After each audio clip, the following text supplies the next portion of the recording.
Hello friends, welcome in my classes. My self Suresh Kumar. दोस्तों, हमारा study and study channel का एक नया चैनल है ये, स्टडी मैथ एंड रीजनिंग। और स्टडी एंड स्टडी जैसा कि आप लोग जानते हैं वहाँ सिविल सर्विसेज के लिए है, बीपीएससी या आईएएस पीसीएस को लेकर के। हाँ, आप लोगों के लिए जीएस का और करंट के लिए एक अच्छा प्लेटफॉर्म है, उसे भी सब्सक्राइब करें। ये हमारा स्टडी मैथ एंड रीजनिंग एक नया चैनल है जो पूर्ण रूप से मैथ और रीजनिंग को डेडिकेटेड है। तो यहाँ पे अगर आप सिविल सर्विसेज से लेकर के जनरल कोई भी कम्पिटिटिव एग्जामिनेशन देके, चाहे एसएससी हो, आईबीपीएस हो, आरआरबी, एनटीपीसी से लेकर के कोई भी यूजीसी नेट तक हम देखते हैं। चाहे वो आप ए लेवल से देखे एग्जामिनेशन और डी लेवल तक, वहाँ मैथ रीजनिंग होता ही है। इसी को ध्यान में रखते हुए मैंने इस चैनल को बनाया है ताकि यहाँ पे आप लोगों को प्रॉपर मैथ और रीजनिंग का क्लास दे सकें। अगर आपने चैनल को सब्सक्राइब नहीं किया है तो चैनल सब्सक्राइब कर लीजिए। जैसे ही कुछ यहाँ पे स्टूडेंट डेडिकेटेड स्टूडेंट स्टडी के प्रति होंगे तो मैं यहाँ पे आप लोगों को पहले ही बोला हूँ कि सिलेबस के साथ हम क्लासेस लेंगे और एकदम इनिशियल से, बेसिक से लेकर के अपने कंसेप्ट को ब्रॉड लेवल पे ले जाएंगे। आज का हमारा क्लास रीजनिंग का क्लास है।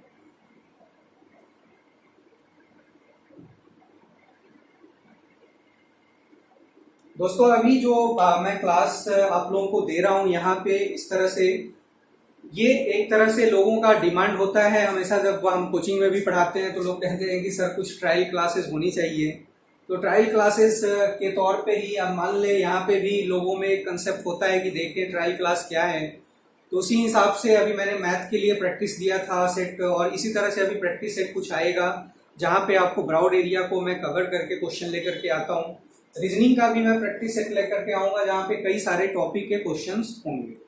आज का जो हमारा रीजनिंग का टॉपिक है वो है कैलेंडर।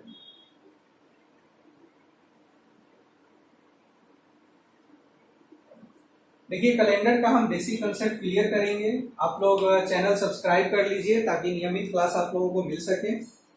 कैलेंडर को पढ़ने के लिए हम इसे वर्ड्स में अगर हम इसे डिवाइड कर लेते हैं तो वो पार्ट में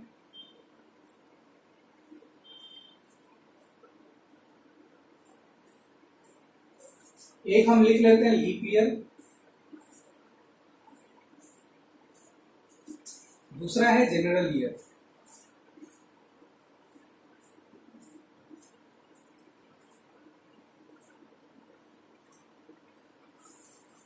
लीप ईयर में फरवरी या 29 डेज का होता है, और टोटल लीप ईयर में टोटल डेज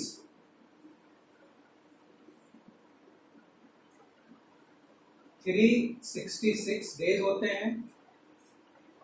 जनरल ईयर या कॉमन ईयर में अगर हम बात करें तो हमारा फरवरी यहाँ पे आपका 28 डेज का होगा, और यहाँ पे टोटल डेज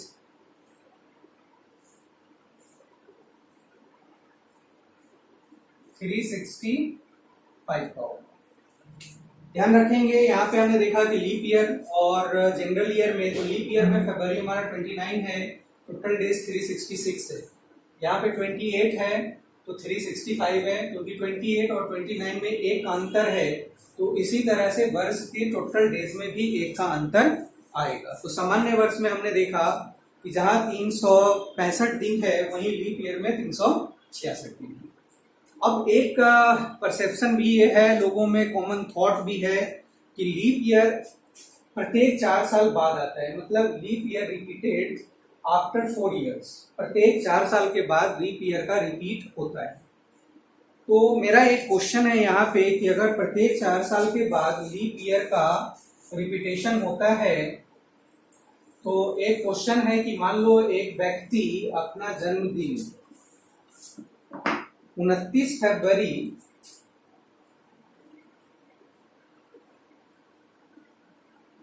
1896 को मनाता है। मान लो एक व्यक्ति है, उसका जन्मदिन कब आता है? 29 फरवरी 1896। 29 फरवरी यानी कि लीप ईयर की बात कर रहा है, और 1896 भी लीप ईयर है। अभी हम चेक करेंगे कि कैसे हम लीप ईयर को समझते हैं और कैसे हम जनरल ईयर को समझते हैं, वो मैं बता रहा हूँ। पहले एक परसेप्शन जो है कि 4 साल पे लीप ईयर आता है, रिपीट होता है, उसके लिए ये क्वेश्चन लेकर के आ रहा हूँ। तो अगर मान लो हमने 1896 में 4 ऐड कर दिया, यहाँ पे अगर 4 ऐड करते हैं तो ये आ जाएगा 29 फरवरी 1900, एक सेंचुरी ईयर है। तो अगर 4 साल में लीप ईयर रिपीट करता है तो इस प्रकार से उस व्यक्ति का जन्मदिन कब होना चाहिए था? 29 फरवरी 1900 को। लेकिन आप ध्यान से देखें, 1900 लीप ईयर नहीं है, क्योंकि वो व्यक्ति लीप ईयर में जन्मा हुआ है और उसका 29 फरवरी को ही जन्म हुआ है। तो अगर 4 साल का अगर परसेप्शन है तो उसका अगला जन्मदिन 1900 को होना चाहिए था, वर्ष 1900 में 29 फरवरी को। लेकिन वर्ष 1900 जो एक सेंचुरी ईयर है, ये लीप ईयर नहीं है। तो अब यहाँ क्वेश्चन उठता है कि हम लीप ईयर को कैसे पहचाने कि लीप ईयर कौन सा है। तो चलिए अब हम लीप ईयर को फाइंड करते हैं कि कैसे हम, जैसे लीप ईयर अगर हम फाइंड कर लेंगे तो पता चल जाएगा कि जो लीप ईयर नहीं है वो कॉमन ईयर है। तो इसके लिए रूल क्या है आप जरा देखें, हम कैसे लीप ईयर फाइंड करेंगे।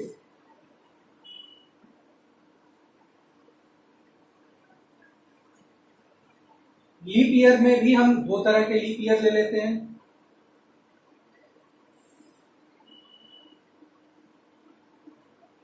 एक हम ले लेते हैं जनरल लीप ईयर,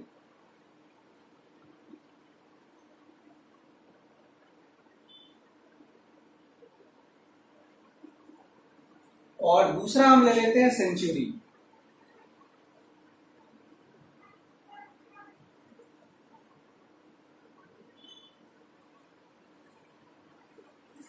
एक सामान्य वर्ष है और एक शतावधि वर्ष है। शतावधि वर्ष जैसे हमने देखा अभी 1900, 2000, इस तरह से कई सारे वर्ष होंगे, 1700, 1500, जो पूरे के पूरे शतावधि है। अब जैसे देखो लीप ईयर का जनरल वर्ष, जनरल ईयर का मतलब क्या, जैसे हमने अभी क्या देखा, हमारा क्वेश्चन था कि एक व्यक्ति 29 फरवरी और 1896, तो 1896 क्या है, ये जनरल ईयर है लीप ईयर का, ये सेंचुरी ईयर नहीं है। तो जनरल ईयर का हम कैसे डिफाइन कर पाएंगे कि वो लीप ईयर है? तो याद रखें, नोट डालेंगे आप लोग अपने कॉपी में। इसके लिए जो हमारा ईयर होता है, जनरल ईयर होता है, उसके लास्ट 2 डिजिट को 4 से हम क्या करेंगे, डिवाइड करेंगे। तो लास्ट 2 डिजिट मतलब अगर मान ले जैसे हमने यहाँ पे 29 फैब लिखा था 1896, तो ये लीप ईयर 29 दे रहा है, तो हम 96 को 4 से डिवाइड करेंगे, और 4 से डिवाइड करेंगे तो पूरा का पूरा डिविजिबल होना चाहिए। रिमाइंडर आपका 0 आना चाहिए, और 0 आएगा, 4 एकम 4 और 4 चौका 16। तो इसमें ये पूरा का पूरा कट रहा है, ये लीप ईयर है। तो इसी तरह से आप चेक करेंगे कि लीप ईयर, जैसे मान लो अभी हम देखें कि 2021 है, तो अगर हम बात करें कि 21, इसी तरह से हम जैसे 1900 में कुछ भी अगर जुड़ा हुआ है, 1904, 1905 कुछ भी है, तो हमें लास्ट, अब जैसे मान लो एक हम 2 डिजिट का ही ले रहे हैं, जैसे अगर मान लो यहाँ पे दे दिया कि 19 फरवरी, हमें चेक करना है कि है कि नहीं है।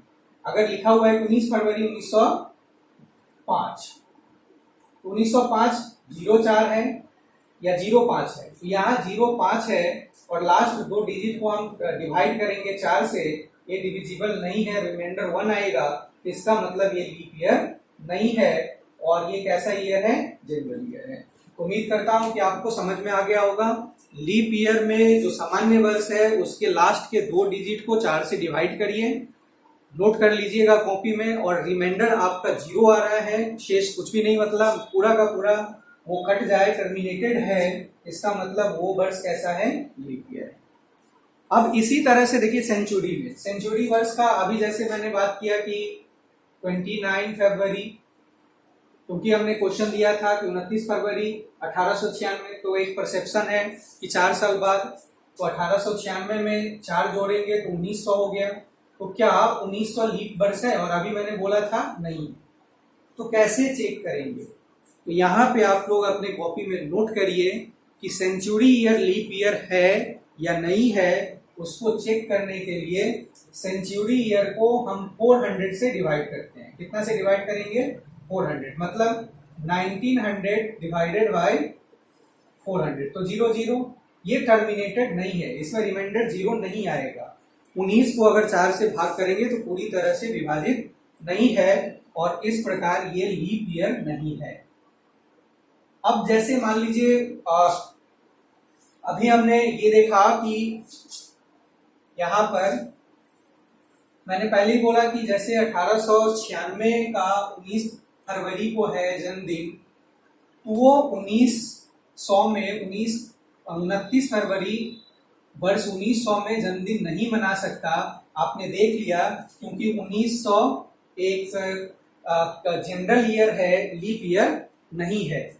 अब जरा देखिए, अगर हम बात करते हैं इसमें 4 आगे जाते हैं, क्योंकि अगर हम 1901 देखें तो 1 4 से डिविजिबल नहीं है, फिर 2 भी डिविजिबल नहीं होगा, 2 डिजिट को हमें डिवाइड करना है क्योंकि ये समान ईयर 3।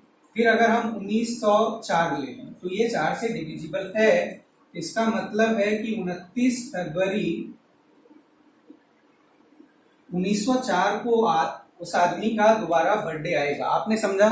मेरा क्वेश्चन था कि एक व्यक्ति 29 फरवरी 1896 को जन्मदिन मनाता है, तो अगला जन्मदिन कब मनाएगा? तो वो अगला जन्मदिन 8 वर्ष पे मनाएगा और वो मनाएगा 29 फरवरी 1904 को, क्योंकि 4 वर्ष का जो परसेप्शन है यहाँ पे खत्म हो गया। क्योंकि 29 फरवरी 1900 अगर देखते हैं तो 1900 का जो ईयर है, the century year is not a leap year. ठीक है, तो इसलिए हम सेंचुरी ईयर में अगर हम लीप ईयर फाइंड करते हैं तो हमें डिवाइड करना है 400 से। तो अगर हम किसी सेंचुरी वर्ष में 400 से डिवाइड करें, रिमाइंडर 0 आएगा, तो वो लीप ईयर है, अदरवाइज वो लीप ईयर नहीं है। तो इसी तरह से आप सॉल्व करेंगे। जैसे हमारा वर्ष 2000 लेते हैं, 2000 लेते हैं तो इसको हम 400 से डिवाइड करेंगे, तो ये लीप ईयर था। इसी तरह से हम 21वीं शताब्दी 2100 का लेते हैं, तो 2100 को 4 से डिवाइड करेंगे, ये डिविजिबल नहीं है, तो 2100 का जो वर्ष आएगा सेंचुरी ईयर, वो क्या होगा?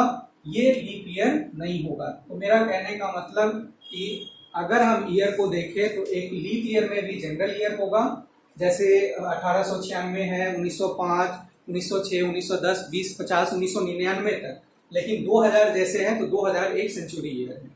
तो सेंचुरी ईयर फिर नोट करिए, सेंचुरी ईयर को लीप ईयर फाइंड करने के लिए, चेक करने के लिए 400 से डिवाइड करते हैं और जनरल को हम 4 से डिवाइड करते हैं लास्ट 2 डिजिट में।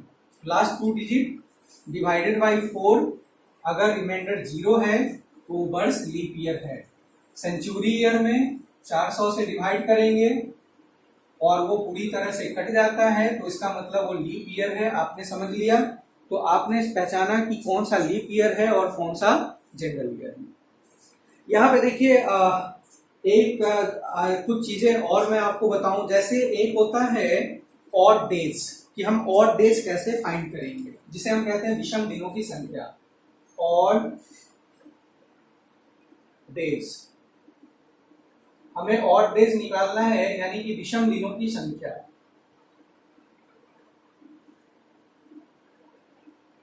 विषम दिनों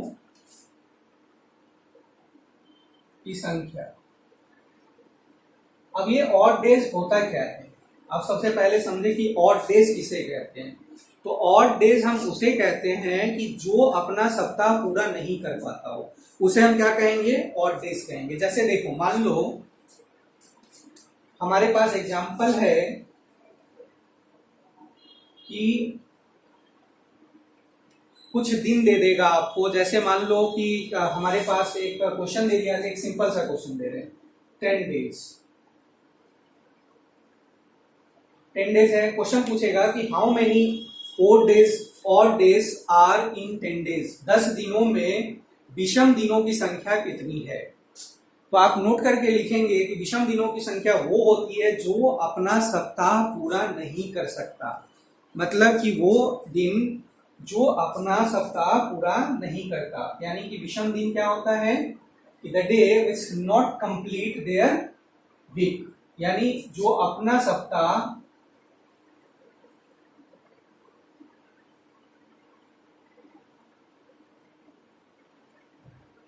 पूरा नहीं करता। अब जैसे देखिए, अब सप्ताह का मतलब क्या हुआ, 10 दिन है, तो सप्ताह मतलब 7 डेज, तो 7 डेज का मतलब 10 डेज में कितने 7 डेज हैं, 17 डेज हैं। और कितने ऐसे डेज हैं जो कंप्लीट नहीं किया, तो हम क्या करेंगे, या तो आप 7 और 3 निकाल लें, लेकिन रूल क्या है कि जो हमारे पास जितने डेज है उसको आपको 7 से क्या करना है, डिवाइड करना है, और जो रिमाइंडर आएगा, the remainder is the day is not complete their week. तो इसका मतलब वही रिमाइंडर डे जो है वो हमारा क्या होगा, ऑड डेज होगा। तो देखो 7 दिन का एक सप्ताह हो गया, लेकिन 3 डेज क्या है, ऑड डेज है। यही हमारा ऑड डेज होगा। 10 दिन में कितने ऑड डेज होगा, तो हमने देखा कि 3 डे ऐसे हैं 10 दिन में जो ऑड डेज हैं। अब देखिए यहाँ पे एक आज क्वेश्चन ऐसे भी बन जा सकता है, जैसे ये बनाया जा सकता है, जैसे मान लो हमने देखा ईयर की बात करी हमने, तो ईयर में हमने क्या बात किया कि ईयर में 2 तरह से हमने बात किया। ईयर्स हमने इसको 2 पार्ट बनाए थे, याद करिए। एक हमने बनाया था लीप ईयर और दूसरा था जनरल ईयर या कॉमन ईयर।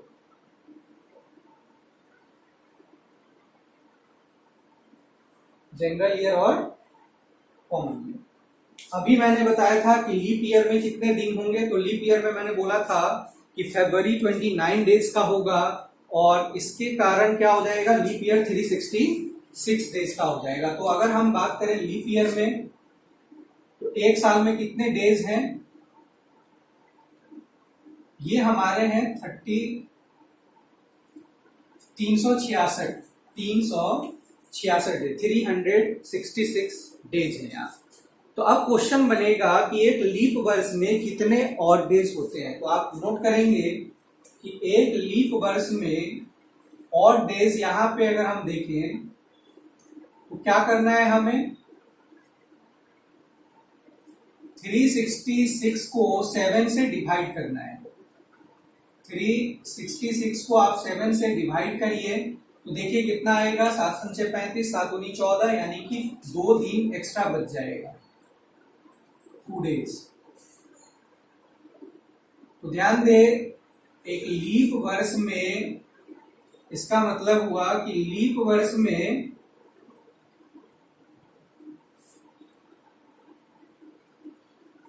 दो दिन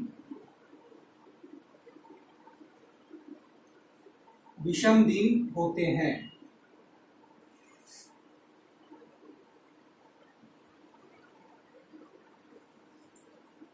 क्वेश्चन था कि there are how many odd days in a leap year, तो there are 2 days odds in a leap year. 2 ऐसे दिन है जो अपना सप्ताह पूरा नहीं किया, हमने इसको क्या करा, 7 से डिवाइड करा। अब जनरल ईयर में हमने देखा कि फरवरी 28 डेज का था, तो 28 डेज के कारण 1 डे क्या हो गया, माइनस कर देंगे हम, तो हमारा जनरल ईयर का जो टोटल डेज है वो हमारा 365 डेज का है। तो इसमें ऑड डेज कितना आएगा, इसमें अगर हम ऑड डेज बात करेंगे तो स्वाभाविक है कि यहाँ 2 दिन है तो यहाँ 1 दिन आएगा, लेकिन फिर भी देखते हैं हम डेज निकालने के लिए हमें क्या करना है, 365 को 7 से डिवाइड कर देना है। जब आप इसको 7 से डिवाइड करेंगे तो 7 पंचे 35, 7 दूनी 14, 1 दिन रिमाइंडर आएगा। तो हमारे पास और डेज क्या है, देखिए हमने एक बार 365 याद रखें, हमने क्या किया, 7 से डिवाइड करा, तो 7 से डिवाइड करा, 5 35, 1 5, 7 दूनी 14, हमें रिमाइंडर फाइंड करना है। The remainder is the odd day, यही रिमाइंडर है जो कि हमारा क्या है, ऑड डेज है। आपको रिमाइंडर फाइंड करना है, 7 से डिवाइड। अब मान लो कितना बड़ा दिन दे दे, कितना भी बड़ा डिजिट दे दे, आपसे क्वेश्चन पूछ दे, मान लो कि कोई क्वेश्चन देख लेते हैं, उसके बाद मैं आपको समझ में आएगा, यहाँ पे समझा रहा हूं आपको। तो इसका मतलब हुआ कि सामान्य वर्ष में एक दिन विषम दिन होते हैं, विषम दिन होता है, आप नोट करेंगे। There are only one day और इन अ जनरल ईयर। अब मान लीजिए अगर एक क्वेश्चन दे दें आपको और वहां पे एक बड़ा सा डिजिट दे दें,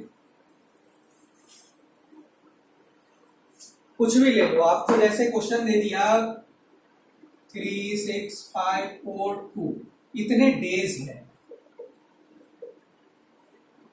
और पूछ दिया कि how many odd days are in the given days, मतलब कि 36,542 दिनों में कितने ऑड या विषम दिन है। तो हम क्या करेंगे, सीधा सीधा 3, 6, 5, 4, 2 को 7 से डिवाइड करेंगे, 5, 35, 1, 5, 2, 14, हमने 5 यहां ले लिया था, अब हमें 4 लेना है, आगे 1, 4, 7 दूनी 14 कैंसिल हो गया, हमारा रिमाइंडर आता है 2 की डिविडेबल नहीं है, तो इस तरह से आप जो भी रिमाइंडर बच जाता है वो क्या है, हमारा और डेज होगा। तो आप इस तरह से वैल्यू फाइंड करेंगे। जो भी नंबर दिया रहेगा, घबराने की जरूरत नहीं है, सोचने की जरूरत नहीं है, जितना बड़ा से बड़ा डिजिट हो कोई फर्क नहीं पड़ता, हमें सिर्फ उस डिजिट को 7 से डिवाइड करना है,